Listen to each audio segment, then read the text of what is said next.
నేరుగా సైబరాబాద్ ఆఫీస్కి వెళ్దాం. సైబరాబాద్ ఆఫీస్లో ప్రెస్ కాన్ఫరెన్స్కి ఇంకా డిలే ఎందుకు జరుగుతుంది? విజయ్, ఏంటి కొంత డిలే కనిపిస్తుంది? ఏమైనా వేరే డిస్కషన్ ఏమైనా నడుస్తుందా, లేకపోతే ఇంకా ఇన్వెస్టిగేషన్ ప్రాసెస్ని ఇచ్చేస్తున్నారా, రైటప్ రాస్తున్నారా? ఏంటి డిలే కారణం ఏంటి? అంటే Cyberabad CP Stephen Andhra press బ్రీఫ్కి కొంత సమయం పట్టే అవకాశం ఉంది. ఎందుకంటే క్యాబినెట్ మినిస్టరు రాష్ట్ర వ్యాప్తంగా తీవ్ర సంచలనం సృష్టిస్తున్నటువంటి ఘటన కాబట్టి దీంట్లో చెప్పబోతున్న విషయాలు, ఎందుకంటే డిఫరెంట్ ప్లేసెస్లో, ఎందుకంటే క్రైమ్ అంతా కూడా, అంటే మర్డర్ ప్లాన్ అంతా కూడా హైదరాబాద్లో జరిగితే స్కెచ్ ఒక దగ్గర జరిగింది. దాన్ని ఇంప్లిమెంట్ చేయడం కోసం మనుషులు ఒక దగ్గర మీట్ అయ్యారు.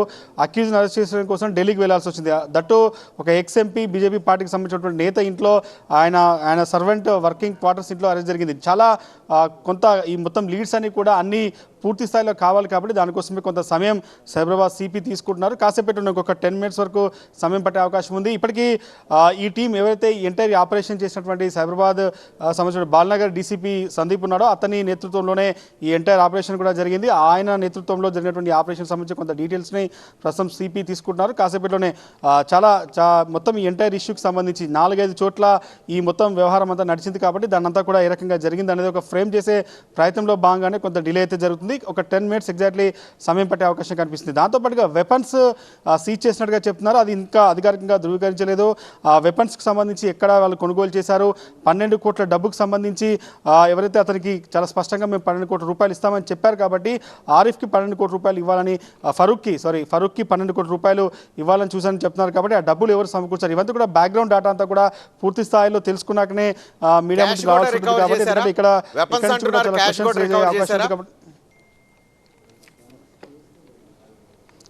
అంటే ఈ జనరల్గా ఈ టేబుల్ ఏదైతే ఉందో ఈ టేబుల్ చాలాసార్లు ప్రెస్ కాన్ఫరెన్స్లో మనం చూస్తే సీజ్డ్ మెటీరియల్ ఏంటి ఉంటుందో వాటికి సంబంధించే ఇట్లాంటివి పెడతారు. ఇక్కడ ఒక ఇంట్రెస్టింగ్ పాయింట్ కూడా, ఆ సీసీ ఫుటేజ్ ఏదైతే ఇప్పుడు ఢిల్లీలో ప్లే అవుతుందో దాంతో పాటుగా ఈ కుట్ర ప్లాన్కి ఇతని దగ్గరికి అప్రోచ్ అయిన సమయంలో, వెళ్ళినటువంటి సమయంలో ఏవైతే జరిగిందో ఫరూక్ని ఏ రకంగా అప్రోచ్ అయ్యారు అవన్నీ కూడా సీసీ కెమెరాని ఎస్టాబ్లిష్ చేయడం కోసం, సీసీ కెమెరా ద్వారా రికార్డ్ అయినటువంటి దృశ్యాలు కావచ్చు, కొంత టెక్నికల్ ఎవిడెన్స్ని కూడా మీడియాకి చూపెట్టే ప్రయత్నంలో భాగంగానే స్క్రీన్ ఏర్పాటు చేశారు. దాంట్లో సీసీ ఫుటేజ్తో పాటు కొన్ని ప్లే చేసి అసలు ఈ స్కెచ్ ఏ రకంగా జరిగింది, ఏ రకంగా ఈ కుట్రను భగ్నం చేశారన్నది తేల్చే అవకాశం ఉంది. జనరల్గా ఈ ప్రెస్ కాన్ఫరెన్స్లో ఈ టేబుల్ అయితే సీజన్ మెటీరియల్ కోసమే పెడతారు. దాంట్లో గన్స్తో పాటుగా వాళ్ళకి సంబంధించినటువంటి కొన్ని డాక్యుమెంట్స్ దొరికాయి కాబట్టి అది డబ్బు దొరికిందా లేదన్న దానిపైన ఇంతవరకు క్లారిటీ లేదు. కానీ కాసేపట్లోనే సిపి ప్రెస్ కాన్ఫరెన్స్ హాల్కి చేరుకోగానే ఖచ్చితంగా వెపన్స్ అయితే దొరికినట్టుగా మాత్రం మనకు సమాచారం ఉంది. వాటిని కూడా మీడియా ముందుకు ప్రొడ్యూస్ చేసే అవకాశం అయితే కనిపిస్తుంది. దీంట్లో మొత్తం ఈ వ్యవహారం వెనుక నలుగురిని అరెస్ట్ మీడియా ముందు చూపెడతారా, లేదంటే only press conference Stephen Andhra brief చేసి వెళ్తారన్నది చూడాల్సి ఉంది. ఇంకా కొంత సమయం అయితే ఆయన తీసుకునే అవకాశం కనిపిస్తుంది. ఒక 10-15 నిమిషాల్లో ఆయన ప్రెస్ కాన్ఫరెన్స్ హాల్కి వచ్చి మొత్తం ఇష్యూకి సంబంధించి బ్రీఫింగ్ చేసే అవకాశం కనిపిస్తుంది. రాష్ట్ర క్యాబినెట్ మంత్రి శ్రీనివాస్ గౌడ్ తనకున్నటువంటి ఇష్యూస్ని కూడా సైబరాబాద్ పోలీసులకు చెప్పారు. ఎందుకంటే ఈ కేసు ఇన్వెస్టిగేషన్లో భాగంగా లాస్ట్ 3 daysగా ఇన్వెస్టిగేషన్ నడుస్తుంది.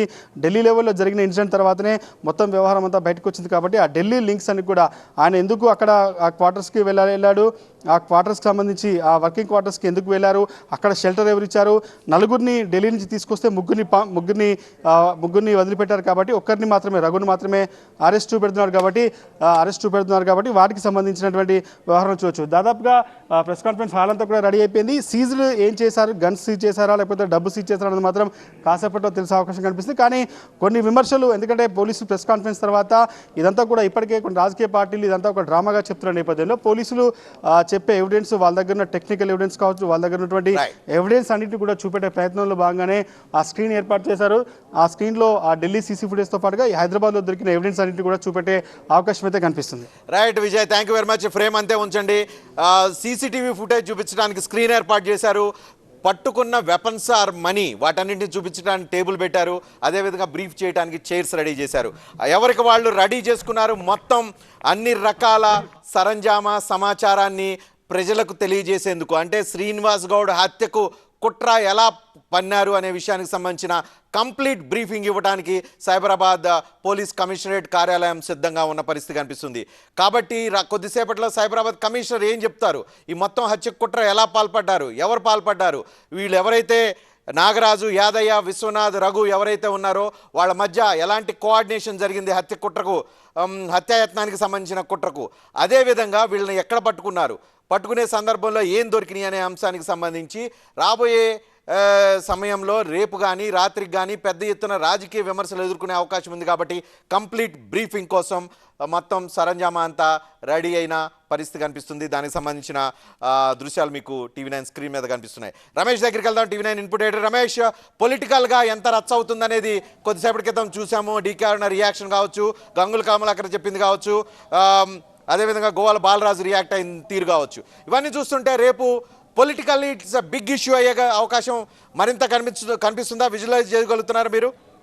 ఎస్, ఖచ్చితంగా పొలిటికల్ టర్న్ తీసుకుంటే మీరు ముందు నుంచి చెప్తున్నారు ఇది పొలిటికల్ టర్న్ తీసుకుంటుందని, ఆల్రెడీ తీసుకుందని చెప్పారు. డీకే అరుణ చాలా ఆరోపణలు చేశారు. మనం వైరం లేదు శ్రీనివాస్ గౌడ్ మధ్యలో, డీకే అరుణ మధ్యలో కానీ బీజేపీ నేతలు, మహబూబ్నగర్ జిల్లాకు సంబంధించిన బీజేపీ నేతల మధ్య ఎటువంటి అభిప్రాయ భేదాలు లేవు, వైరం లేదనుకున్నాం. కానీ రాజకీయ వైరం తీవ్రంగా కనిపిస్తుంది. డీకే అరుణ మాటల్లో కనిపిస్తుంది.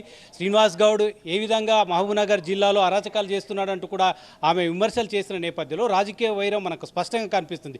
కాకపోతే ఆమె ఇంకొక కోణాన్ని ఆవిష్కరించారు. ప్రధానంగా ఎవరైతే ఇప్పుడు ఈ హత్య కేసులో కుట్ర పన్నిన కేసులో ఎవరైతే ఉన్నారో ఈ నలుగురు వ్యక్తులు కూడా ఎన్నికల అఫిడవిట్కు సంబంధించిన అంశానికి సంబంధించి బీజేపీ నేతలు ఫాలోఅప్ చేస్తున్నట్టు స్పష్టంగా కనిపిస్తుంది. బీజేపీ నేతల కనుసన్నలోనే జరుగుతున్నట్టు టీఆర్ఎస్ ఆరోపిస్తుంది. ఈ నేపథ్యంలోనే వాళ్ళని ప్రొటెక్ట్ చేయడానికి కిడ్నాప్ చేశారని చెప్తున్నారు. ముందుగా శ్రీనివాస్ గౌడ్ మనుషులు కిడ్నాప్ చేశారనే ఆరోపణను ముందుకు తీసుకొచ్చారు. ఇటు జితేందర్ రెడ్డి అదే ఢిల్లీలో సందర్భంగా వాళ్ళ ఎవరైతే పోలీసులు అరెస్ట్ చేసిన సందర్భంగా అదే అంశాన్ని లేవనెత్తారు. సుచిత్ర హైదరాబాద్లో అరెస్ట్ చేసిన సందర్భంగా విశ్వనాథ్, నాగరాజుకు సంబంధించిన వ్యక్తులు ఎవరైతే ఉన్నారో కుట్ర కేసులో ఎవరైతే ఉన్నారో వాళ్ళని కూడా అరెస్ట్ చేసిన సందర్భంలో కూడా అదే విషయం చెప్పారు.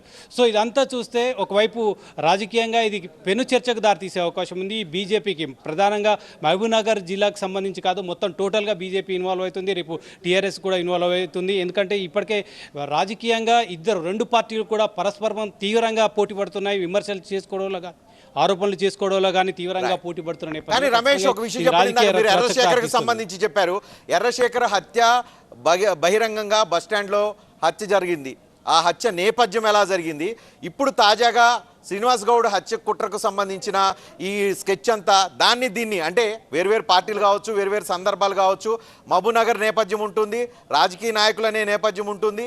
ఈ నేపథ్యాన్ని ఎట్లా చూడాల్సిన అవసరం ఉంది? Point number 1. Point number 2, DK Aruna అంటూ ఉన్నారు శ్రీనివాస్ గౌడ్ మహబూబ్నగర్లో ఆయన చేస్తున్న అరాచకాలు వాటి గురించి ఆమె తీవ్రంగా ప్రశ్నిస్తున్నారు.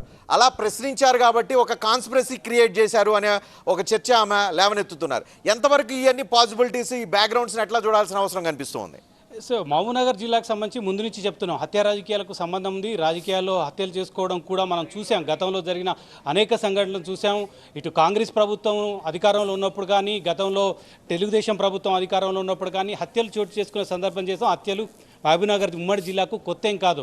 ప్రత్యర్థులను అంతమొందించడం, ఎవరైతే రాజకీయంగా అడ్డొస్తున్నారో వాళ్ళని అడ్డు తప్పించడం లాంటి కార్యక్రమాలు చాలా మహబూబ్నగర్ జిల్లాకు కొత్త ఏం కాదు. ప్రధానంగా బెదిరింపులు, ఎవరైనా అడ్డొస్తే తీవ్రంగా కొట్టడం, కిడ్నాప్ చేయడం ఇవన్నీ చూసాం. ఈ నేపథ్యంలోనే శ్రీనివాస్ గౌడ్ హత్య సుపారీ ఇచ్చి హత్య చేశారన్న అంశానికి సంబంధించి తెరపైకి వచ్చింది. అదేవిధంగా డీకే అరుణ కూడా మరో రాజకీయంగా వాడుకోవడానికి తనకు పట్టు కోల్పోతుందన్న అంశానికి సంబంధించి ఆ పక్కదారి పట్టించడానికి ఎన్నికల అఫిడవిట్కి సంబంధించి తనపైన చర్య తీసుకుంటారు. అది క్లియర్గా ఎన్నికల కమిషన్కి సంబంధించి ఇక ఫైనల్కి వచ్చిన స్టేజ్లో ఇటువంటి కథ అల్లుతున్నారన్న ఆరోపణను కూడా మనం పరిగణలోకి తీసుకోవాల్సింది.